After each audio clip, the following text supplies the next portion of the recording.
Hello everyone, this is Govind sir. Welcome to new chapter Magnetic Effects of Electric Current.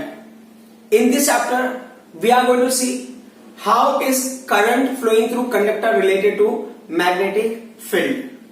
और काफी सारी चीजें जो मैग्नेटिक फील्ड से लिंक्ड है उनके ऊपर हम कुछ एक्टिविटीज वगैरह के बारे में भी डिस्कस करेंगे एंड हम कुछ पैटर्न्स देखेंगे जो पैटर्न्स हमने इमेजिन नहीं किए, कुछ उस तरह का पैटर्न हमें मिलेगा. सो वो पैटर्न्स को हम बोलेंगे मैग्नेटिक फील्ड लाइंस. सो हम स्टार्ट करते हैं with the very basic concept जो आपको पहले से पता है. तो समझने के हिसाब से अगर मैं कंसिडर करूं, this is a very small activity. As you can see, this is the magnetic compass. Fine. And you can see I will change the position and all. I'll move it. And when I'll keep it, just when I leave it, you can see it is in aligning itself in a specific direction. You can see ना north और south direction में खुद को align करके रखा है. तो ये मैंने एक specific कभी भी कैसे भी मैं move कर दूंगा, ठीक है. Again I'll move it and you can see again it will get aligned in that direction only. Fine. So direction is not changing. It means that when we are going to suspend a bar magnet or when we are going to keep a bar magnet or a magnetic needle freely, then they are going to align themselves in a particular direction, that is north and south. So अब इसके around कोई magnetic field नहीं है, ये response दे रहा earth magnetic field को. It is giving a response to earth magnetic field. अब आप इमेजिन करोगे अगर इसके अराउंड कोई दूसरा मैग्नेटिक फील्ड अगर आता है अदर देन अर्थ मैग्नेटिक फील्ड, आप देखो नीडल में थोड़ा सा कुछ मूवमेंट दिख रहा है आपको. इसका मतलब क्या होगा, ये कैसे हो रहा है. तो आई विल शो यू कि ये मैंने कैसे किया, ठीक है. As you can see it's going opposite direction में अभी. तो how am I doing this one, as you can see this the bar magnet. So with the help of bar magnet I am doing this activity. See bar magnet से क्या कर रहा हूं मैं, इस नीडल को डिफ्लेक्ट करा रहा हूं. So this magnetic needle is going to deflect और will give response only in one scenario when it is going to interact with the external magnetic field. तो ये पहला पार्ट हो गया कि when I am going to keep it stationary और if I am not going to apply any external field, ये north south के direction में अलाइन करेगा. But when I am going to bring a magnet bar magnet very close to that, means I am creating a magnetic field around it. So I am putting this in magnetic field, then it is giving a response. So अब हमारा conclusion इसके basis पे होगा. As we saw कि जब हम bar magnet को magnet needle के पास में लेके आते हैं तो मैग्नेटिक नीडल क्या होता है, डिफ्लेक्ट होता है. तो what conclusion can be derive from that. So जो कंक्लूजन हम डिराइव करें वो क्या होगा कि जब आप ना बार मैग्नेट को मैग्नेटिक नीडल के पास में लेके आते हो तो मैग्नेटिक नीडल क्या होता है, डिफ्लेक्ट होता है. Now question is that why will the magnetic needle deflect. तो मैग्नेटिक नीडल क्यों डिफ्लेक्ट होता है, क्योंकि पहले मैग्नेटिक नीडल खुद को अलाइन करके रखता है अर्थ के मैग्नेटिक फील्ड के हिसाब से. फिर जैसे आप ना कोई एक्स्ट्रा मैग्नेटिक फील्ड उसके अराउंड जनरेट करते हो तो it will start interacting with that और वो क्या करेगा, डिफ्लेक्ट करेगा. तो डिफ्लेक्शन इन मैग्नेटिक कंपास का नीडल विल इंडिकेट कि नियर बाय एरिया में कोई मैग्नेटिक फील्ड प्रेजेंट है. तो जैसा अभी अगर मैं नॉर्मल पोजीशन में रखूंगा, as we saw two activities. First case में क्या हो गया, हमने ऐसे नॉर्मली ही रखा तो there was a no change, magnetic needle में कोई डिफ्लेक्शन नहीं था. बट लेटर वी सॉ कि जब हम ना मैग्नेट को पास में लेके आते हैं तो क्या होता है, मैग्नेटिक नीडल डिफ्लेक्ट होता है. तो मैग्नेटिक नीडल इसलिए डिफ्लेक्ट होता है क्योंकि नियर बाय एरिया में कोई मैग्नेटिक फील्ड है जो जनरेट हो रहा है and that was magnetic field of the bar magnet. Clear.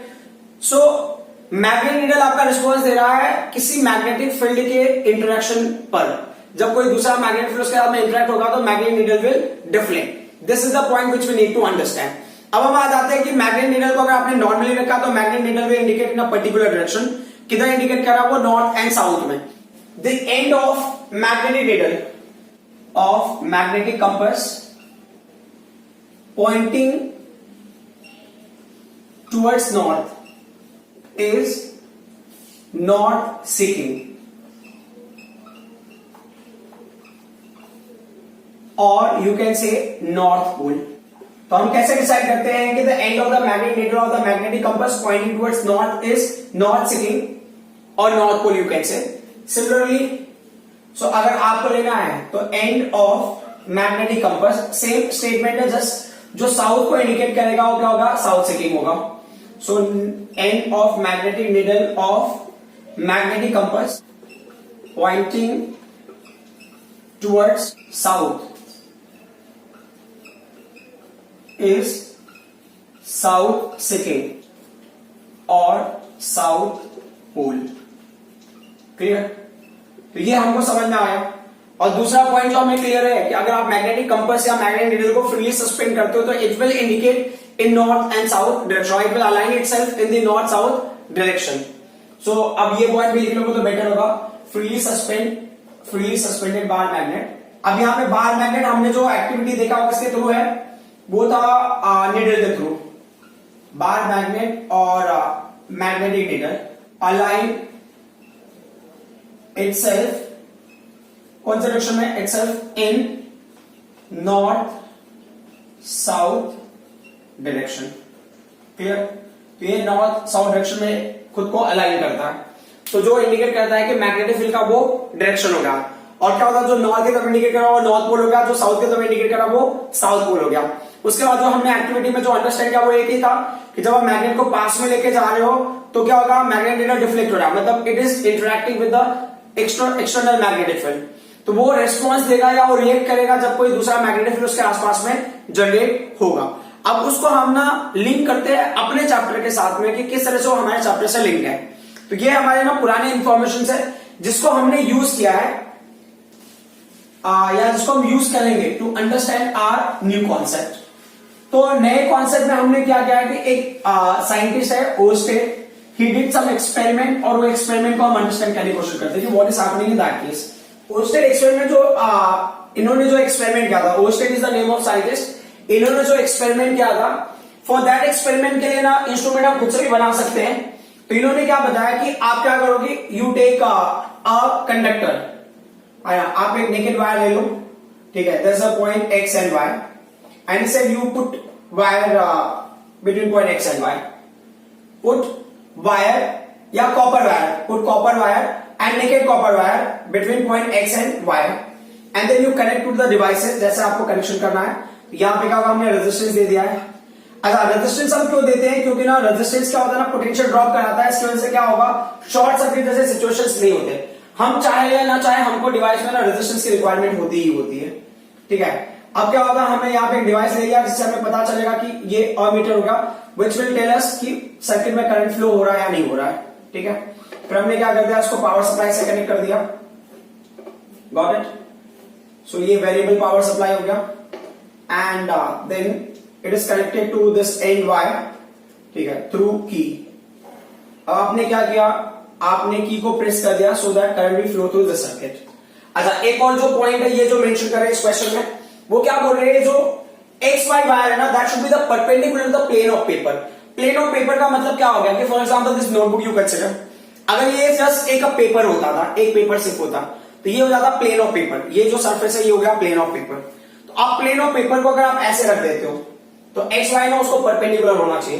तो ये क्या बोल रहे हैं कि टू अंडरस्टैंड कि ये प्लेन ऑफ पेपर को परपेंडिकुलर है, यहां पे आप एक फ्रेम बना लो, रेक्टेंगुलर फ्रेम बना लो, जो इंडिकेट करेगा कि ये ना प्लेन ऑफ पेपर के अंदर ही है, perpendicular to plane of paper में ही है, गॉट इट। सो इससे आपको एक आइडिया मिल जाएगा कि it's a perpendicular to plane of paper, ठीक है। सो अगर ये इंडिकेट करने के लिए क्या हो गया, यहाँ पे हमने क्या किया, ये जो वायर है इसको थोड़ा सा मॉडिफाई कर दिया, इट्स लाइक दिस, और यहाँ पे आप ऐसे रिमूव कर दो वायर। तो इससे ये समझ में आ जाता है कि it's perpendicular to this plane of paper, ठीक है। तो ये अगर लेना है इसको ले लिया आपने प्लेन ऑफ पेपर, ओके। अब क्या कह रहे हैं कि आप इसके ना नेक्स्ट में very close to this wire you keep a device which is called the magnetic compass. आपने इसके क्लोज में मैग्नेटिक कंपास रख दिया। तो मैग्नेटिक कंपास क्या होता है दैट यू नो, ठीक है। अब we have to switch on the circuit. आपने क्या किया, स्विच को ये की है पुट किया, the moment you put the key और you close the key, what will happen, current will start flowing in the circuit. So what was same, जैसे करंट फ्लो होना स्टार्ट होता है सर्किट में, तो इट वाज सेम कि ना ये जो मैग्नेटिक नीडल है ना, मैग्नेटिक कंपास का जो नीडल है that deflects, magnetic needle of the magnetic compass deflects. So ousted thought के हो सकता है शायद तो वो बाय मिस्टेक हुआ रहेगा। Then he tried that activity again and again. Like that, he switched off circuit. Then he saw the needle. So when the circuit was off, when there was no flow of current, तो उस वक्त क्या था ना, magnetic needle was at rest. Nothing was happening in that. जैसे ही ना current को on करते थे, at the same time there used to be a deflection in this magnetic compass through magnetic needle. So there used to be a deflection in magnetic compass through magnetic needle. So he was little confused कि ऐसा क्यों होता है. So जैसा मैंने पहले experiment में बताया था कि in beginning as I said कि जब हम नीडल को पास में लेके जा रहे हैं मैग्नेटिक कंपास के, तो क्या होता है, magnetic compass is giving response. ठीक है, वो डिफ्लेक्ट होता है. तो वो डिफ्लेक्ट तभी होता है जब उसके अराउंड मैग्नेटिक फील्ड होगा, कोई अदर मैग्नेटिक फील्ड होगा अदर देन अर्थ का मैग्नेटिक फील्ड. क्योंकि अर्थ के मैग्नेटिक फील्ड को नीडल ऑलरेडी रिस्पॉन्स दे रहा है, उसके अलावा कोई दूसरा मैग्नेटिक फील्ड है तो इट विल स्टार्ट रिएक्टिंग और इट विल स्टार्ट रिस्पॉन्सिंग. तो ये क्या हो गया कि उन्होंने वही कंक्लूजन निकाला कि हो सकता है कि when the current is flowing through conductor, so there is a possibility magnetic field will be generated around conductor. Conductor के अराउंड मैग्नेटिक फील्ड जनरेट होता होगा. That was his assumption. तो जो पहला पॉइंट ही observe, so what was the first point, ये हो गया ऑब्जर्वेशन. ठीक है, सो ये क्या होता है, ये पॉइंट से कभी कभी एक्टिविटीज वगैरह लिखने के लिए आ जाता है, तो हमें उसमें एक्सप्लेन करना पड़ेगा. तो फर्स्ट पॉइंट क्या था, what was the first point. First point was that when current flows through conductor, magnetic field is produced around conductor. As a result, magnetic needle of magnetic compass kept near current carrying wire, kept near current carrying wire, current carrying wire deflects, wire deflects. ठीक है, सो अब क्या होगा ना, ये deflect कहां पे होता है, तो दे आर से let's say deflects on right. ये हमारा अजम्पशन है, ये ना राइट में डिफ्लेक्ट होता होगा.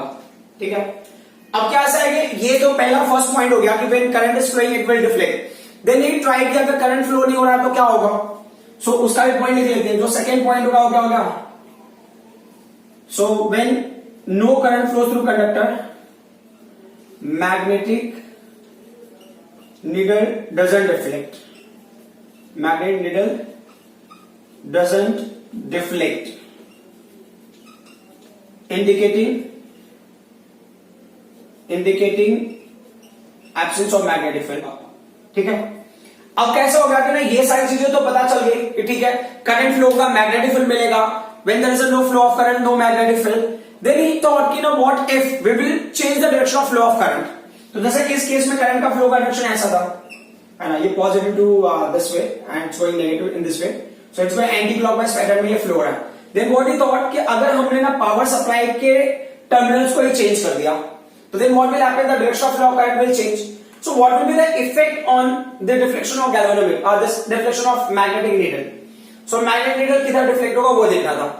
सो ही सॉ कि जब ना करंट का डायरेक्शन चेंज हो गया, so again magnetic needle was deflecting. Magnetic needle फिर भी डिफ्लेक्ट हो रहा था, but it was since magnetic needle was deflecting in the direction opposite to the previous condition. पहले किधर डिफ्लेक्ट हो रहा था, हमने अजम्पशन मिल लिया राइट, तो अब किधर डिफ्लेक्ट होगा, लेफ्ट में डिफ्लेक्ट होगा. ठीक है, तो what was the third observation. Third observation was when direction of current was reversed,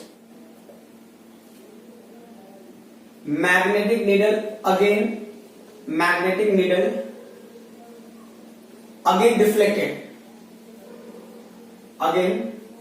deflected but in opposite direction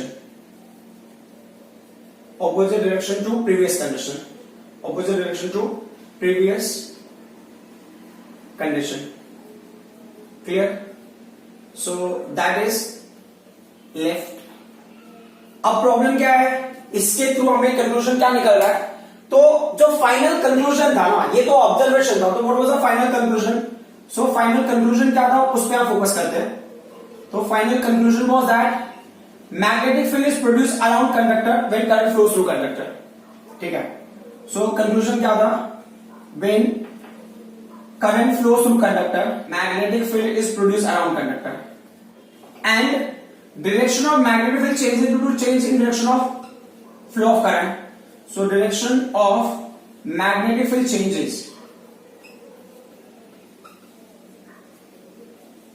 changes due to change in the direction of flow of current, due to change in the direction of, due to change in the direction of, मैं यहां पे लिख देता हूं direction of flow of current, ठीक है। सो अगर current का डायरेक्शन चेंज करेंगे तो क्या होगा, मैग्नेटिक फील्ड का डायरेक्शन भी क्या होगा, चेंज हो जाएगा। That was the conclusion by Oersted experiment, और Oersted give this particular conclusion. So ये सारे पॉइंट्स आपको क्लियर हो गए होंगे। तो मैग्नेटिक आपको तभी रिस्पॉन्स देगा जब एक्सटर्नल मैग्नेटिक फील्ड उसके नियर बाय एरिया में होगा। तो on the basis of that ये सारे कंक्लूजन हमने डिराइव किए। हमने क्या मतलब ओर्स्टेड ने ये कंक्लूजन डिराइव किए। तो next topic is the magnetic field lines. तो मैग्नेटिक फील्ड लाइंस के लिए क्या करना है, हमको एक ना एक्टिविटी पे फोकस करना है, मैग्नेटिक फील्ड लाइंस, ठीक है। So when we consider the magnetic field lines, so it was said एक ना एक्टिविटी है, एक्टिविटी में क्या है पहले वो देख लेते हैं। तो जो फर्स्ट पॉइंट है वो क्या होगा, हमको टेक अ व्हाइट शीट या take a white paper, take a white sheet और white paper on drawing board and fix it with adhesive material। तो प्रैक्टिकली हम क्या करते हैं, हम एक व्हाइट बोर्ड लेते हैं, या व्हाइट बोर्ड मतलब we take a drawing board, ठीक है। ड्राइंग बोर्ड के ऊपर हम क्या करते हैं, we put this white sheet, और उसके बाद उस पे हम क्या करते हैं, उसको फिक्स कर देते हैं। We will fix with the help of pins, है ना। तो ये जो एडहेसिव मटेरियल्स हो गया ना, ये हो गया पिंस। तो पिंस के थ्रू क्या करते हैं, पेपर्स को फिक्स कर देते हैं, व्हाइट जो शीट होगा उसको फिक्स कर देंगे। Now they are saying keep a bar magnet at the centre of it. So ये हो गया कीप द बार मैग्नेट।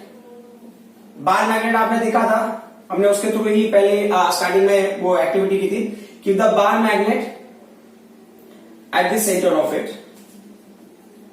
ठीक है। अब क्या होता है कि हमको क्या करना, आयरन फाइलिंग्स। अब आयरन फाइलिंग्स क्या होता है ना, आयरन फाइलिंग्स इज ना very small small pieces of you can से आयरन, और उनको क्या करना, हमको स्प्रिंकल करना है, ठीक है। So sprinkle iron filings, sprinkle iron filings, iron filings all around bar magnet uniformly, ठीक है। अब क्या होता है, यहां पे हमने बार मैग्नेट को रखा, बार मैग्नेट को रखने के बाद क्या करते हैं, हम आयरन फाइलिंग्स को स्प्रेड करते हैं। We will spread iron filings. So spread, जब भी आयरन फाइलिंग्स को स्प्रेड कर लो तो ऐसे जो है ना, यहां पे ऐसे स्प्रेड हो जाएगा, ठीक है, ऑल अराउंड। यहां पे आप स्प्रेड करते हो, ठीक है, और स्प्रिंकल करते हो। तो व्हाट हैपेंस, इसके बाद आपको क्या करना, you have to tap the board. आप बोर्ड को टैप करते हो। तो बोर्ड को टैप करने के बाद आपको ऑब्जर्वेशन क्या है, उन चीजों पे हमें फोकस करना है। तो what happens when we will tap this board, what happens, जो आयरन फाइलिंग्स होते हैं ना, they arrange themselves in a particular pattern, ठीक है। तो अब हमारा ऑब्जर्वेशन क्या है, ये चीजें हो गए। और जो लास्ट पॉइंट है, टैप दी बोर्ड जेंटली, ठीक है। आप आराम से टैप करते हो तो क्या होगा, अब जो ऑब्जर्वेशन है उसको हम देखते हैं। सो ऑब्जर्वेशन हमारा क्या है इसमें, तो जो पहला ऑब्जर्वेशन है वो ये है, iron filings align themselves in a specific pattern. And what do we call to that pattern, in a specific pattern,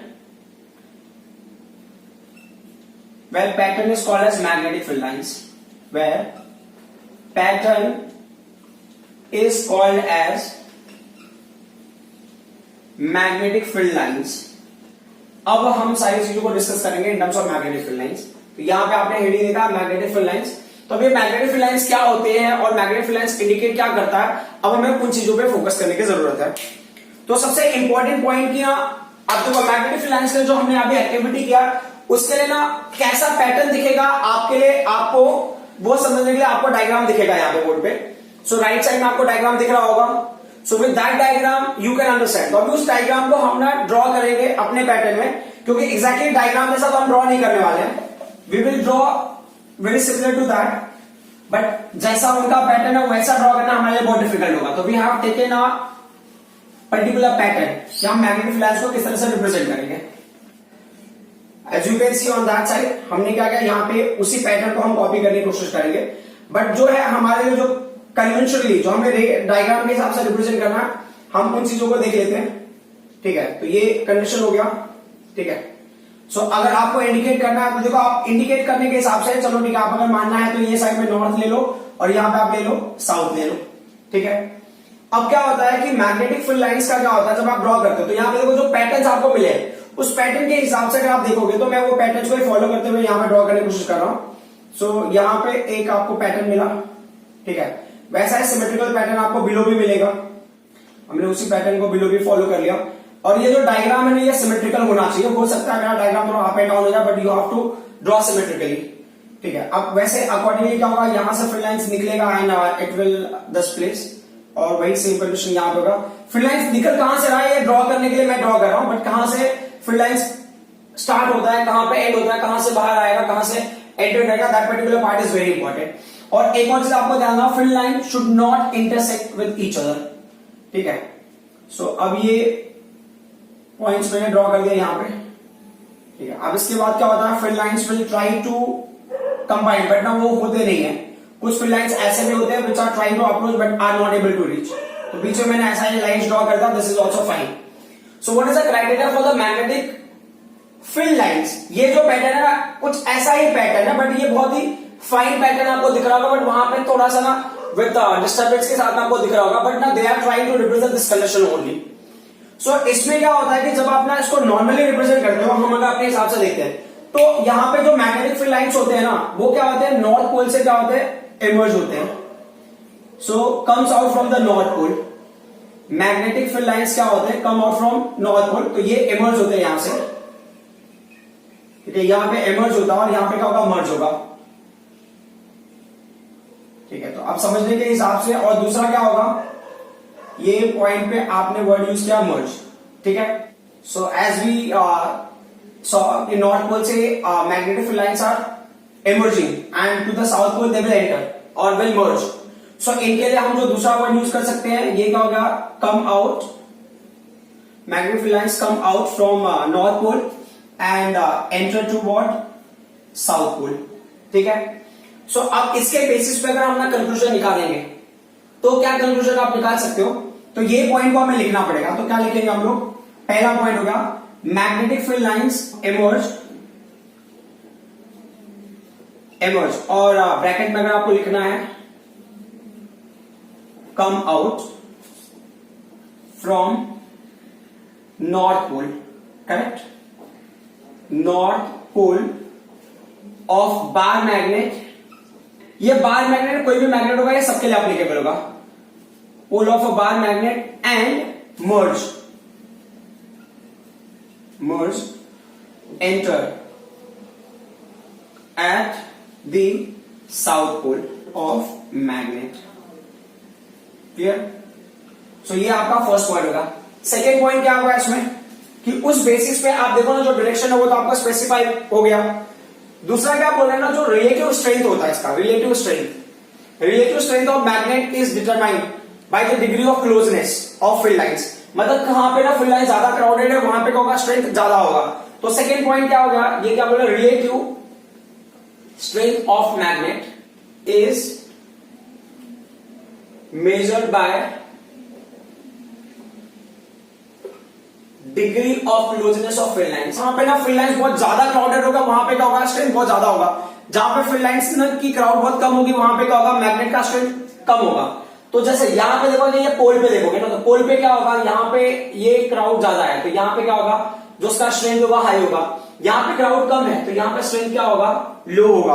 तो पोल्स पे मैग्नेट के जो मैग्नेटिक स्ट्रेंथ होता है that is very high, but at the lateral side जो उसका strength होता है that is weak. Why? Because of magnetic field lines. Crowded magnetic field lines will give you more magnetic effect or more magnetic strength, and less crowded line will give you less magnetic strength or less magnetic effect. ठीक है, अब जो third point है वो क्या हो गया, कि जो मैंने बताया ना यहाँ पे कि मैग्नेटिक फील्ड लाइंस कभी इंटरसेक्ट नहीं करते, तो magnetic field lines never intersect each other. अब अगर what if they will intersect each other, अगर एक दूसरे को इंटरसेक्ट करेंगे तो क्या फर्क पड़ेगा। So if they will intersect each other at a particular point, तो उस पॉइंट पे वो मैग्नेट दो डायरेक्शन रिप्रेजेंट करेगा, विच इज हाईली इम्पॉसिबल। जैसा अगर आपको पता होगा कि अगर हमने ना मैग्नेट कंसीडर किया तो मैग्नेट में अगर नॉर्थ पोल है तो साउथ पोल एग्जिस्ट होगा ही होगा, सिर्फ नॉर्थ पोल ऐसा पॉसिबिलिटी ही नहीं है। अंडरस्टूड? तो अगर ना ये बता रहे कि नॉर्थ यहां पे तो साउथ यहां पे होगा। अंडरस्टूड? तो एक पर्टिकुलर पॉइंट पे अगर नॉर्थ है तो उस पॉइंट पे सिर्फ नॉर्थ ही एग्जिस्ट होगा, साउथ का कोई पॉसिबिलिटी ही नहीं है। अगर ये मैग्नेट बता रहा है कि नॉर्थ यहां पे, साउथ अगर राइट में है, तो नॉर्थ टू साउथ अगर ये डायरेक्शन है तो वो वही डायरेक्शन इंडिकेट करेगा। At this point it can't indicate कि ना एक दूसरा नॉर्थ साउथ भी है उनके पास, वैसा पॉसिबिलिटी है ही नहीं। तो ये क्या बोल रहे हैं कि if magnetic field lines intersect each other, then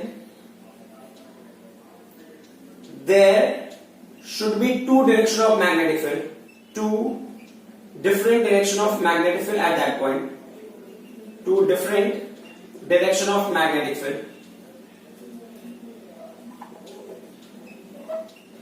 at that point।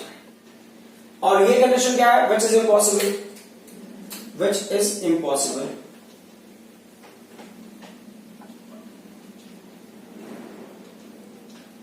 ठीक है, तो ये कंडीशन पॉसिबल ही नहीं है। Is that clear?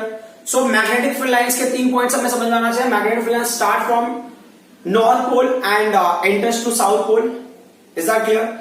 Outside the magnet, एक और पॉइंट आप अगर समझ लोगे तो बहुत बेहतर होगा। आउटसाइड द मैग्नेट, जो मैग्नेटिक फील्ड लाइंस का डायरेक्शन होता है नॉर्थ टू साउथ होता है, but inside the magnet it is exactly opposite.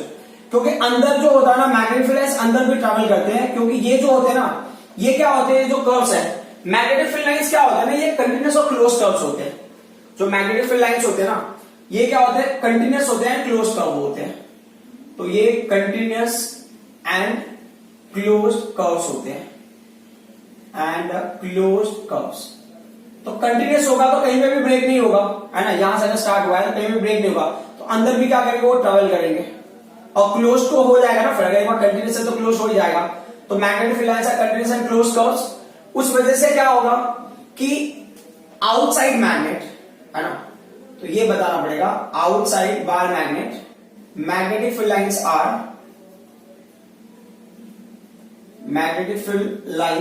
Are directed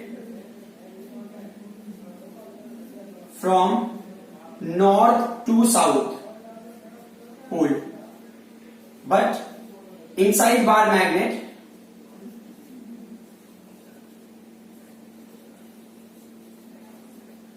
directed from south to north pole। Is that clear? So outside जो direction होगा magnetic field lines का, inside जो direction होगा वो एक्जैक्टली ऑपोजिट होगा। तो ऐसे आपको ना काफी जगहों पे देखने को मिलेगा where we are going to have a magnetic field inside अलग होगा, जो आउटसाइड मैग्नेटिक फील्ड वो अलग होगा। जैसे कि ना आपको एक मिलेगा करंट कैरिंग लूप, आप एक सर्कुलर लूप लोगे तो सर्कुलर लूप के अंदर जो मैग्नेटिक फील्ड का डायरेक्शन है वो अलग होगा, आउटसाइड मैग्नेटिक फील्ड का डायरेक्शन अलग होगा। लाइक ना सर्कुलर लूप के अंदर का मैग्नेटिक फील्ड डाउनवर्ड डायरेक्शन में जा रहा है तो आउटसाइड की तरफ होगा अपवर्ड डायरेक्शन में। अगर मान लो सर्कुलर लूप के अंदर मैग्नेटिक फील्ड अपवर्ड डायरेक्शन में जा रहा है तो उसके बाहर क्या होगा, डाउनवर्ड डायरेक्शन में जाएगा। तो इनसाइड एंड आउटसाइड वाला जो कॉन्सेप्ट है वो हमें क्लियर होना चाहिए, बिकॉज जो मैग्नेटिक फील्ड लाइंस होते हैं वो क्या होता है, continuous and closed loop he form करते हैं। तो कंटिन्यूअस एंड क्लोज्ड कर्व्स ये आपको एक क्लोज लूप बना के देगा, जिस वजह से हमको क्या मिलेगा, ये कंडीशन मिलता है।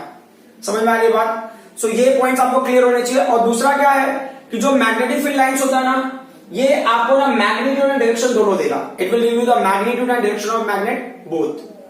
तो आप अगर ये पॉइंट भी लिख लोगे तो आपके लिए अच्छा रहेगा। मैग्नेटिक फील्ड लाइंस गिव्स, ये नोट में कहीं लिख लो, magnetic field lines gives the magnitude and direction of both of magnet.